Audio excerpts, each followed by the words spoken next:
Quand mes yeux parcourent les dégâts de la guerre à l'est du pays, il m'arrive de minimiser les fameuses ruines des Pompéi. À contre-cœur, toutes ces âmes s'en sont allées loin des terres qui leur avaient été octroyées. Le pied de paix ne peuvent plus piétiner.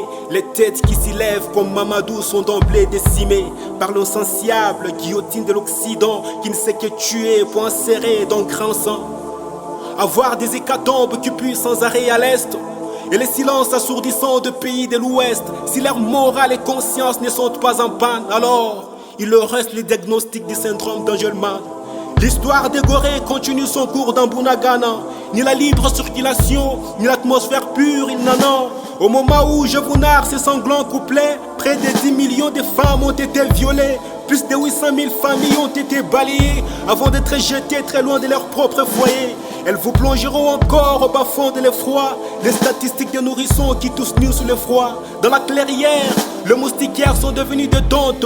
Déshonorés, les neveux voient s'infiltrer sa propre tante. Le capi, tout comme l'homme, régresse de la nature. La narine ne peut passer une minute sans inspirer les pourritures. Des bébés immaculés sont shootés, grillés ou immolés. Les vagines sont profanées, bombardées ou pilées. Sous le regard passif et complice des Nations Unies, les sourires saignent sans son sur la civière de l'agonie.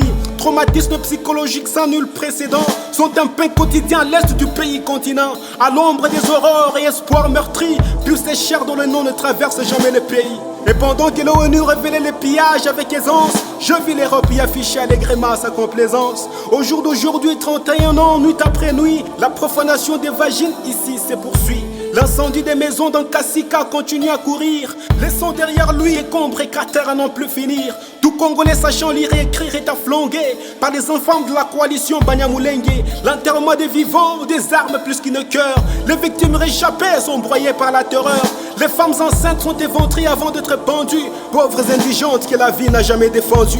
Les sabliers d'espoir fait sensiblement son décompte. En cette heure où faut-il pulvériser les sprays des hontes sur la partie de l'Occident qui applaudit sans vergogne cette autre race d'imposteurs réputés en sale besogne. Des hommes ont payé pour mourir par balle plutôt que d'être égorgés par ce meurtrier au cœur de métal. Les adolescents sont contraints d'assister impuissants, yeux ouverts à l'agonie de leurs propres parents. Seul Dieu sait le nombre exact de ces enfants innocents qui la soif a si vite ravi dans ce mouvoir harassant. À force d'être pompés par les quados de la malnutrition, les ventres de ces gamins sont devenus de ballons. Et c'est de la ration alimentaire de ces pauvres cochons coreux que s'empiffrent consciemment et épaulent ces alliés puteux.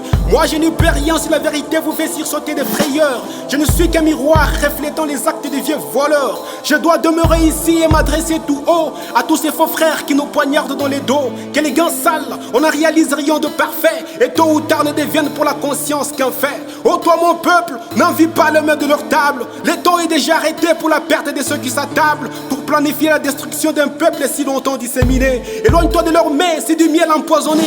Le massacre le plus long comme un chemin de métal depuis la fin de la Seconde Guerre mondiale, mais reste autant inouï sur le média de tout l'univers, comme si tous ces humains qui meurent n'étaient que de verre. Qui peut prétendre n'avoir absolument rien entendu? Qui peut prétexter affirmer n'avoir en tout cas rien vu? Comme agitation des mains en signe de secours auprès des miens, ni volute de fumée noire au-dessus des gomatraciens. Combien de fois le docteur Moukoulou-Mania a corps et a cri au secrétaire général de l'ONU, as-tu le cri? Plus de 50 dialogues et autres tenus à Lusaka qui n'ont aperçu l'autre bout du tunnel une seule fois. Et les USA jouent à la dope depuis la nuit des temps, en avançant sous terre avec deux plans rampants. La fois venante, Kosol se fera dessiner une nouvelle galerie, tâcher de donner un violent coup de pêche dessus. Ensuite restons observateurs depuis nos bouges pour voir celui qui osera lever son carton rouge. L'Afrique et les revolvers dont la gâchette est la RDC.